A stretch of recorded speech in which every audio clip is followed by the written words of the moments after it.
Good morning friends. GST platform के YouTube channel में आप सभी का स्वागत है। जी हाँ फ्रेंड्स, अभी जो है जीएसटी के अंदर जो नोटिसेज आ रहे हैं उसमें एक सबसे बड़ा इशू जो आ रहा है, मैक्सिमम केसेस में ये देखा जा रहा है कि आपको जीएसटीआर 1 की लेट फीस का नोटिस जो है वो सर्व किया जा रहा है।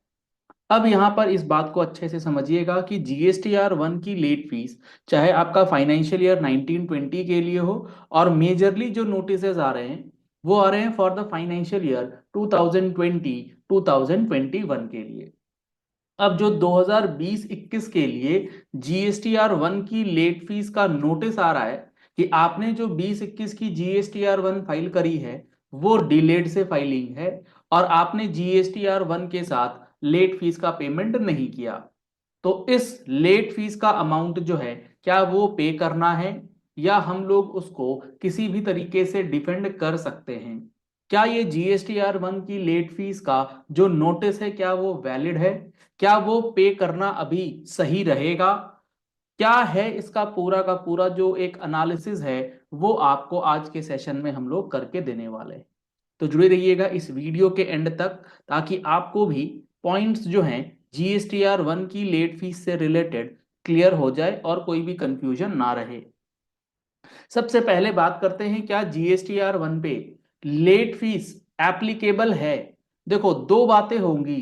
जीएसटीआर 1 या किसी भी टैक्सेस के बारे में दो तरीके से चीजें होंगी। एक होगा कि उसका लेवी है या नहीं, और लेवी के बाद क्या उसके लिए कलेक्शन हो सकता है या नहीं। लेवी और कलेक्शन दो अलग अलग चीजें होती हैं। तो पहली चीज तो ये, क्या जीएसटीआर 1 के ऊपर लेवी या एप्लीकेबल है क्या लेट फीस। तो इसके लिए आपको चेक करना होगा सेक्शन नंबर 47। अगर आप section 47 of the CGST act को रीड करेंगे तो उसमें क्लियरली मेंशन्ड है कि अगर आपने अपनी जीएसटीआर 1 जो कि सेक्शन 37 की स्टेटमेंट होती है, अगर वो आप डिले से फाइल करेंगे तो लेट फीस एप्लीकेबल होगी।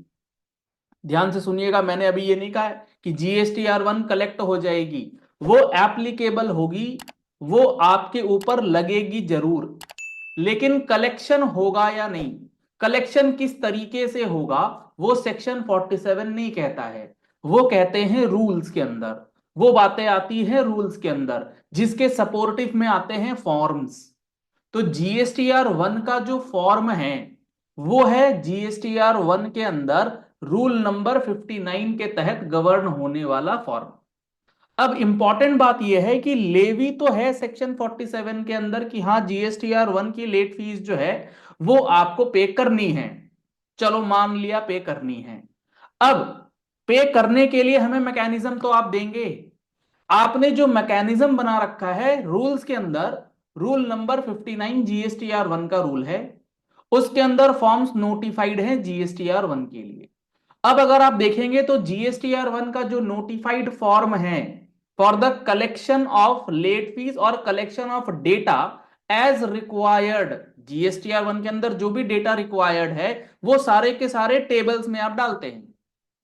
चाहे आपका B2B का सेल हो, चाहे आपका B2C का सेल हो, चाहे आपके HSN की समरी हो, चाहे आपके एक्सपोर्ट का इनवॉइसेस डेटा हो, चाहे आपका क्रेडिट नोट डेबिट नोट का डेटा हो या अमेंडमेंट का डेटा हो, जो भी आप पोर्टल पर टेबल्स देखते हैं वो सारे के सारे टेबल्स जीएसटीआर 1 के रूल नंबर 59 के अंदर जो फॉर्म नोटिफाइड है उस नोटिफाइड फॉर्म के अंदर मेंशन्ड हैं। इसका मतलब कि रूल 59 के अंदर जो फॉर्म नोटिफाइड है जीएसटीआर 1 उसमें जो टेबल्स हैं सिर्फ और सिर्फ वही टेबल्स अभी एप्लीकेबल है और वो डेटा आपको प्रोड्यूस करना है, वो डेटा आपको वहां पर डालना है, उससे जो लाइबिलिटी बनती होगी वो करनी होगी। अब बात आती है क्या जीएसटीआर 1 में लेट फीस का कोई भी टेबल उस जीएसटीआर 1 के नोटिफाइड फॉर्मेट में है। तो आज की डेट में जो जीएसटीआर 1 का नोटिफाइड फॉर्म है उसमें जीएसटीआर 1 की लेट फीस का कोई भी टेबल गवर्नमेंट ने नोटिफाई नहीं किया है। जब तक कि आपके जीएसटीआर 1 के फॉर्मेट के अंदर उस टेबल ऑफ लेट फीस को इनकॉर्पोरेट नहीं किया जाएगा तब तक उसका कलेक्शन जो है वो as per the provisions of GST नहीं किया जा सकता। अगर प्रॉपर ऑफिसर्स जीएसटीआर 1 की लेट फीस का नोटिस भेज रहे हैं, वो इनवैलिड नोटिस है अनटिल एंड अनलेस जीएसटीआर 1 के नोटिफाइड फॉर्म में लेट फीस की टेबल को इंसर्ट किया जाए। अगर मैं आपको इसका एक पैरेलल ड्रॉ करके दूं, तो 26 अक्टूबर 2023 को एक फॉर्म होता है जीएसटी रिटर्न का, जीएसटीआर 8, जो कि टीसीएस की रिटर्न्स फाइल होती है, जो टीसीएस वाले होते हैं। अगर आप ध्यान से देखेंगे तो 26 अक्टूबर 2023 को एक नोटिफिकेशन इशू हुआ, नोटिफिकेशन 52/2023। और इस नोटिफिकेशन ने क्या करा? इस नोटिफिकेशन ने जीएसटीआर 8 की जो रिटर्न थी, जो फॉर्मेट थी, उस फॉर्मेट को अमेंड किया और उसमें लेट फीस का टेबल नोटिफिकेशन के जरिए इंसर्ट किया गया। और जब वो इंसर्ट हो गया, उस दिन से कलेक्शन चालू हुआ लेट फीस का। पोर्टल पर जीएसटीआर 8 के लिए लेट फीस लगनी चालू हो गई, पोर्टल पर लेट फीस का टेबल इनेबल हो गया।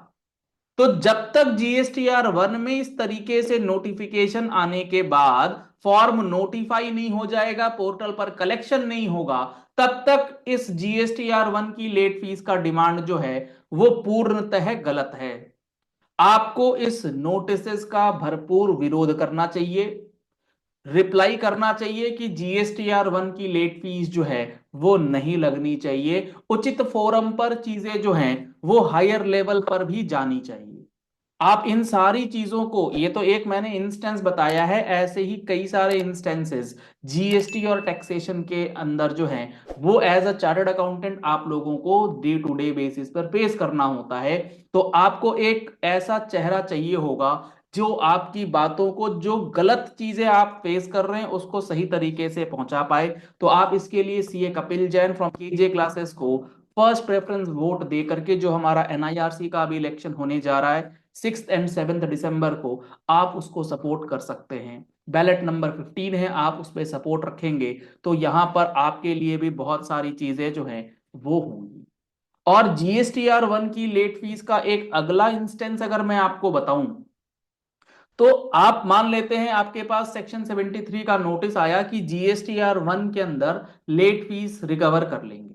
क्या सेक्शन 73 में गवर्नमेंट ने प्रोविजन बनाया है लेट फीस के अमाउंट को रिकवर करने का? अगर आप सेक्शन 73 या 74 पढ़ेंगे तो वहां क्लियरली मेंशन्ड है the amount of tax, interest and penalty there from.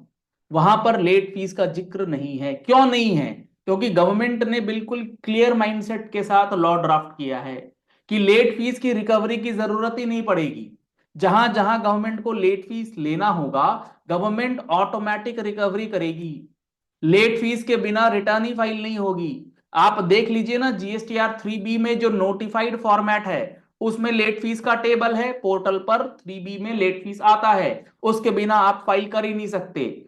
इसी तरीके से आप देखेंगे जीएसटीआर 9 में लेट फीस का टेबल है, आप उसके बिना फाइल ही नहीं कर सकते। तो आपको स्पिरिट ऑफ लॉ जो है वो बहुत अच्छे से समझना होगा। अगर आप ऑफिसर हैं, आपको भी ये बात समझनी होगी, आप बेवजह के फिजूल के पॉइंट्स बनाने से कोई फायदा आपका नहीं होने जा रहा। जीएसटीआर 1 में जब तक गवर्नमेंट नहीं नोटिफाई करेगी तब तक जीएसटीआर 1 की लेट फीस पे नहीं होगी, बिल्कुल नहीं होनी चाहिए। अगर आप कर रहे हैं तो गलत है, आपका वो पैसा डूब जाएगा, आपको कोई रिफंड जो है वो मिलने नहीं जा रहा। चलिए इस वीडियो को यही एंड करते हैं। आशा करते हैं आपको ये बातें अच्छे समझ में आ गई होंगी, और इसी तरीके की प्रैक्टिकल एनालिसिस के लिए आप हमारे चैनल के साथ जुड़े रहिए। हमारे चैनल को फॉलो कर लीजिएगा, सब्सक्राइब कर लीजिएगा नोटिफिकेशन बेल के साथ, कोई भी वीडियो आपसे मिस नहीं होनी चाहिए। अगर आपने अभी तक जीएसटी के फुल कोर्स का बेनिफिट नहीं लिया है तो आप हमारे जीएसटी के फुल कोर्स को ज्वाइन कर सकते हैं।